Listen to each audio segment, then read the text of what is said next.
बहनों और भाइयों, डॉक्टर राजकुमार सांगवान को जयंत चौधरी जी ने प्रत्याशी बना करके एक विरासत को बड़ी मजबूती प्रदान की।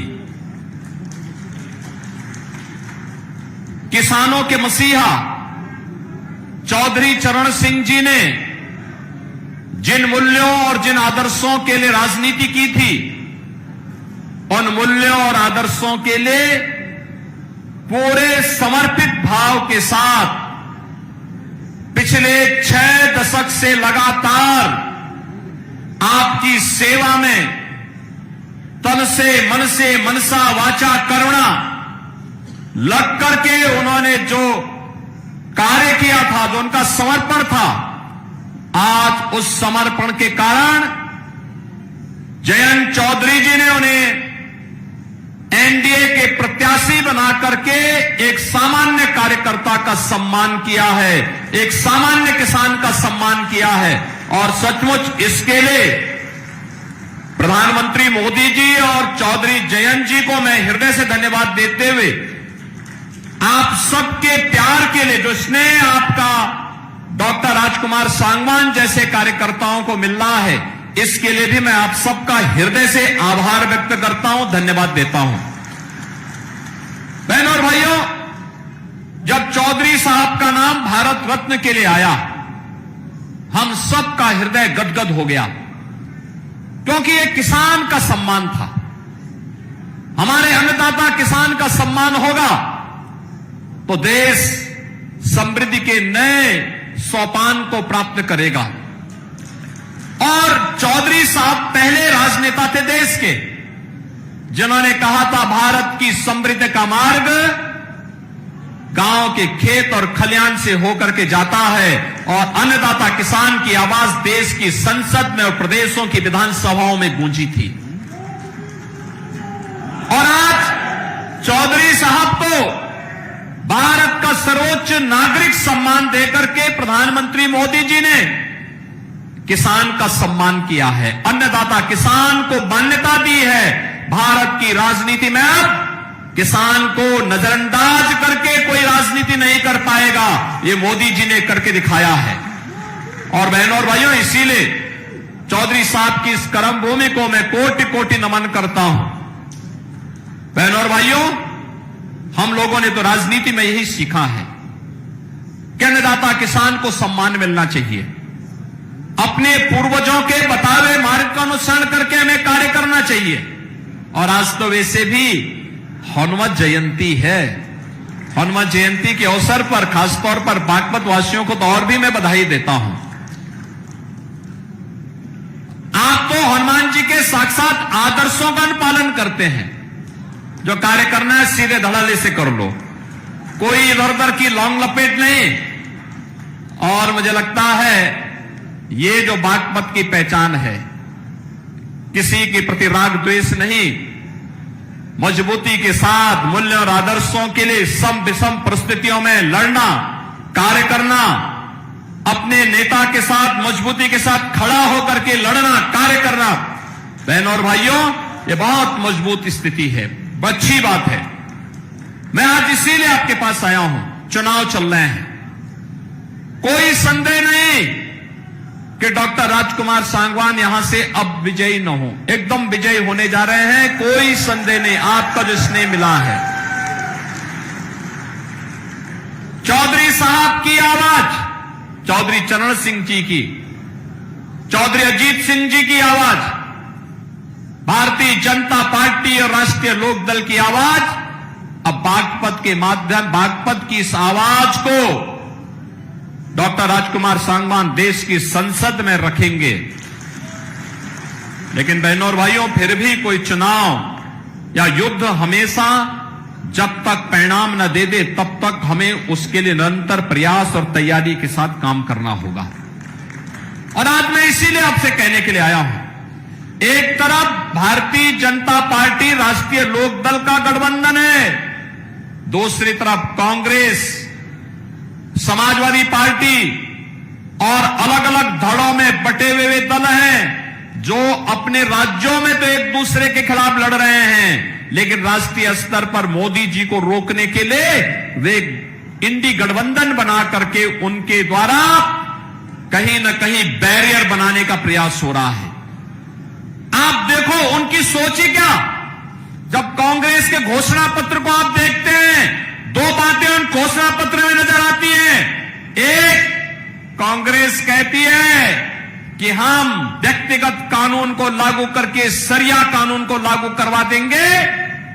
इसका मतलब बाबा साहब भीमराव अंबेडकर के द्वारा बनाए गए संविधान के लिए ये लोग खतरा पैदा करना चाहते हैं, यानी देश के संविधान को एक खतरे में डालना चाहते हैं। तालिबानी शासन लागू करना चाहते हैं। क्या हम तालिबानी शासन को स्वीकार करेंगे?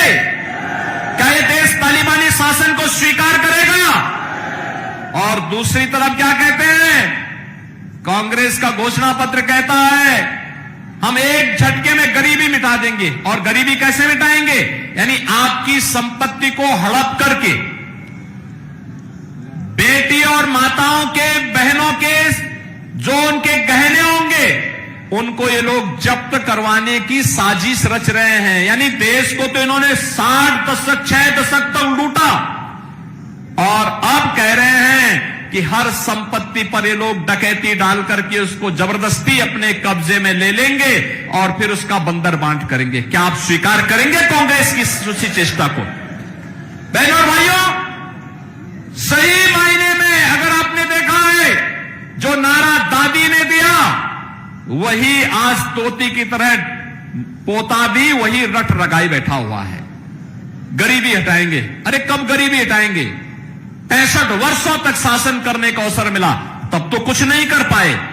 और आज जब सत्ता से बेदखल भारत की जनता जनार्दन ने कर दिया है, अब उनको फिर गरीबी हटाने की बात नजर आ रही है। बहनों और भाइयों, मैं इसीलिए कहने के लिए आया हूं, गरीबी सही मायने में किसी ने हटाई है और उसको हटाने का कार्य किया है।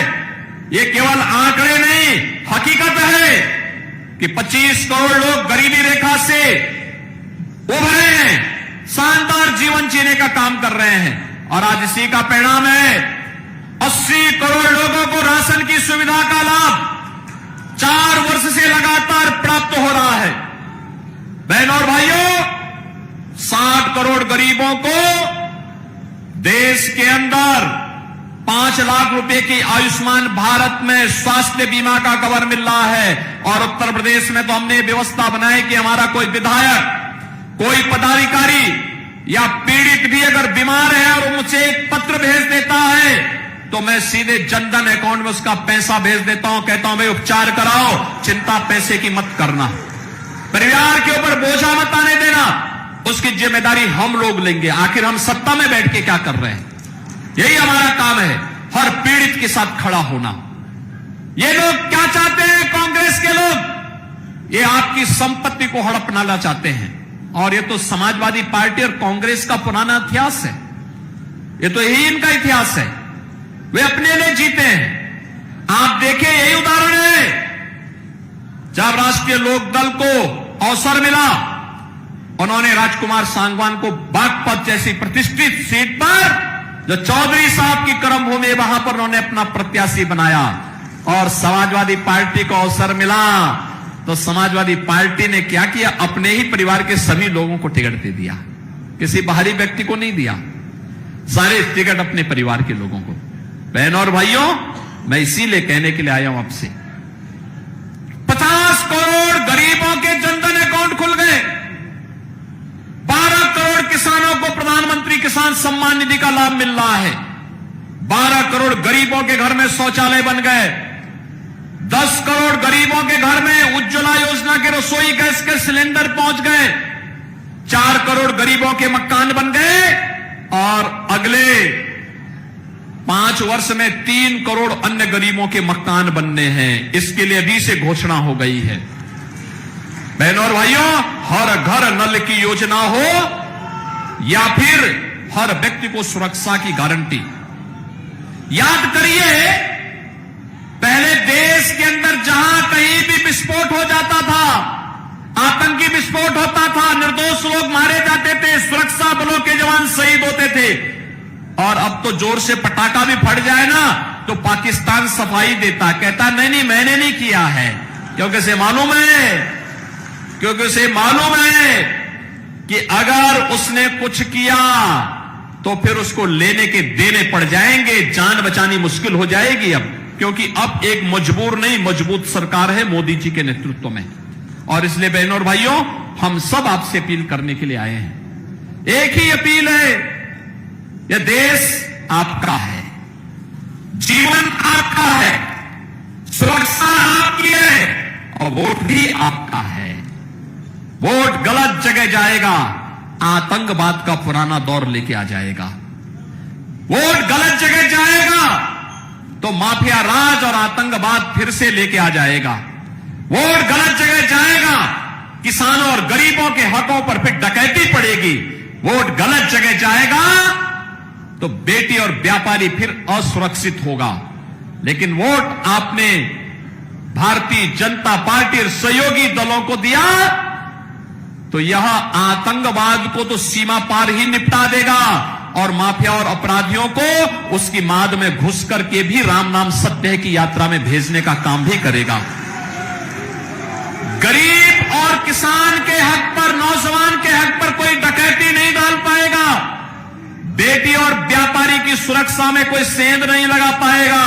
और यही गारंटी एनडीए आपको देने के लिए आया है। भारतीय जनता पार्टी राष्ट्रीय लोकदल का गठबंधन देने के लिए आया है और यही चौधरी चरण सिंह जी का आदर्श भी हम सबके लिए है। और बहनों और भाइयों, इसीलिए हम लोग आए हैं कि जब नल चलेगा तो ही कमल खिलेगा और इसीलिए नल चलाने के लिए हम लोग आए हैं। बागपत लोकसभा सीट पर नल पर हमें वोट देना है। ये हैंडपंप यहां पर राष्ट्रीय लोकदल का चुनाव चिन्ह है। आप सभी सहमत हैं? सभी सहमत हैं? सभी लोग सहमत हैं ना? इस वोट की कीमत को समझना है। और जो यहां पे चारू जी ने कहा, याद रखना, घर गृहस्थी, खेती बाड़ी देश से बढ़कर के नहीं है।